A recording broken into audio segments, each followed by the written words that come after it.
you find yourself on the ground, whether you were taken down, you put yourself on the ground, whatever the case is, but you have the person on top of you, they've gotten to a mount position, and they start wailing on you with punches. How do we get out of that situation? So you have a couple different options from here. First, starting off with simply how do you just control this position, and then eventually how do we work ourselves out of it. So again, you find yourself on the ground. We call this mount, person straddling you in a sense. A lot of times, again, their weight's going to be here on their hips a little bit, so it's going to be hard for me to essentially move out. As you sit here and this person's wailing punches on you, your first reaction may be to simply try and start blocking these punches. If you decide to go that route, I may be able to block one, maybe two, but eventually one's going to get through, and as that one gets through, then you're just going to sit here and you're going to get pummeled with punches. So I highly recommend against trying to try and block these punches. Instead, when you find yourself in this position, your initial reaction should simply just be cover your face the best you can. Now again, with this, I can't sit here because eventually one of those punches is going to break through, and then again 2 and 3, and again you're going to be right back in that same exact position. So either way, you have to deal with this attacker and try and stabilize him to prevent these punches from happening in the first place. But again,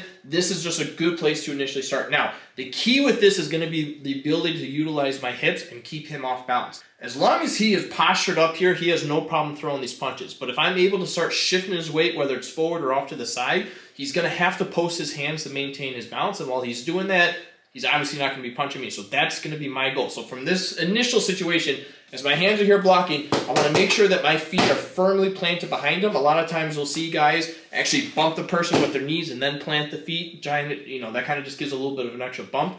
But as soon as I plant my feet, I'm going to bump my hips with the intent of trying to throw this guy over my head. He's throwing these punches, I bump. Now notice initially he's obviously going to place his hands on the mat again. Like I said, this is for him to maintain his balance and control. Eventually, if I just stay here, he's going to work himself back up and continue throwing punches. So when we get in this initial position, his hands are posted. If we're simply just trying to stall out and think about what's going on and collect our thoughts, whether, again, if this happened really fast and you ended up on the ground and you don't have time to really understand what the circumstances are, bump into this position. As soon as this person posts, reach around the best that you can, lock your arms, and simply just suck yourself into this person as tight as you can. Obviously, this is not the best position to be in, but it does stall this person from punching, and it gives me a little bit of time to think. And obviously, this person is going to start working himself up, and eventually he's going to get right back up into that position. I'm going to have to start blocking. So it's not one that you're going to sit in for long, but again, it buys you a little bit of time. As this person is throwing punches, again, I bump. As soon as his hands hit, or even better, in the process of him putting his hands to the mat,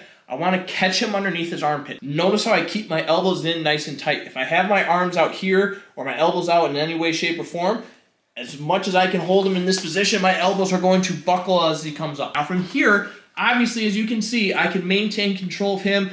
Eventually, he is going to be able to work his way back up, but this is a very difficult position for him to actually maintain control again and actually get back to a punching position. So if we're watching this at a full speed type of motion, I'm sitting here holding it. As hard as he wants to try and get his punches back, it's very difficult for him to actually get back into that position. But again, this is not one that we're going to stay here. So 2 options of how we can kind of work out of this position from this arm trap. Your first option, 1, I cannot stay centered with him. I have to work off to one side. Doesn't matter which side you choose, but I have to work off on one side, and the side that I put my body to, I have to push my arms to the opposite side so that his weight starts going away from me. So if I want to work out to my right, as he bumps here, I'm going to push his arms to the left. Now, as he pushes back into me, I'm going to use that motion to allow me to start working my frame and composure back. Now, I want to maintain this grip as much as possible. If I can no longer reach this far arm just because of the distance, that's fine, as long as the same side and the one closest to me maintains in control. So if I have to let go of this far one, that's okay. Maintain control behind this arm, and use your other hand to start posting off their legs and their knees so that I can start working my bottom knee in. Once I'm able to get this frame and my bottom knee back in, I'm going to utilize that position to kind of shrink back out, get back to a guard position. Now, depending on your ground experience, if you have a little bit of jiu-jitsu background, obviously I can easily come here and start working into some leg games. I can easily start putting this person into some sort of heel hooks, straight ankle locks. I can put a lot of damage on this person's leg if you want to go that route. However, if we're kind of focused a little bit more on the self-defense aspect of this, I don't necessarily want to stay down on the ground in this position. If I'm able, so if he comes back a little bit, if I'm able to kind of get into this position here, utilize your feet, start throwing these kicks as I start working myself up, and we work our tactical escape and kind of get away from this situation. So that's your first option.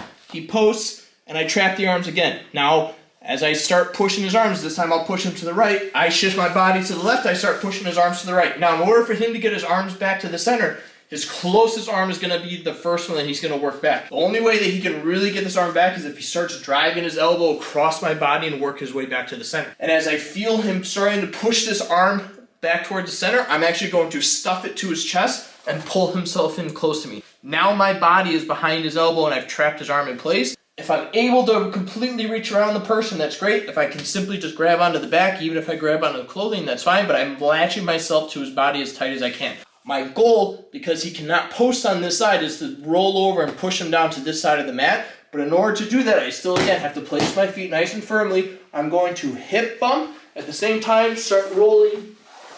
And now we've ended up to where now I'm essentially on top, this person's down the bottom. Now again, if this is a situation where I need to start throwing strikes, I can start throwing elbows, I can throw heel palms, I can throw gut punches.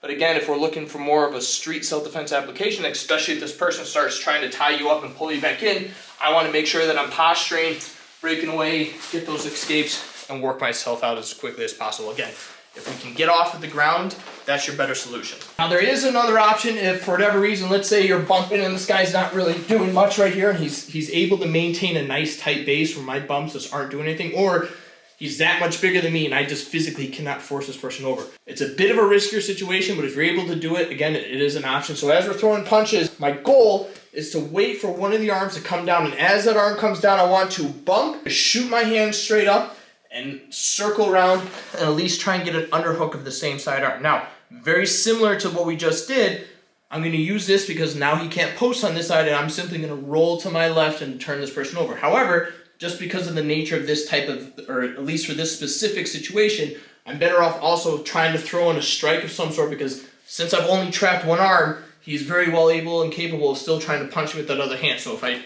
overhook this one, throw in a strike, bump, turn, and again, you can work your strikes. Otherwise, posture, get your back straight, and we start working our escapes. If you end up on the ground and the person's bouncing you throwing punches, the last thing you want to do is sit still and just take the punches. Block as best as you can, but you have to start moving. You have to get that person off balance, work yourself off at an angle, and then again, utilize this person's weight and energy and the direction that their motion is going. Use that against them to allow yourself to get back on top. Use those escapes that we've worked on and get out of there. Stay safe.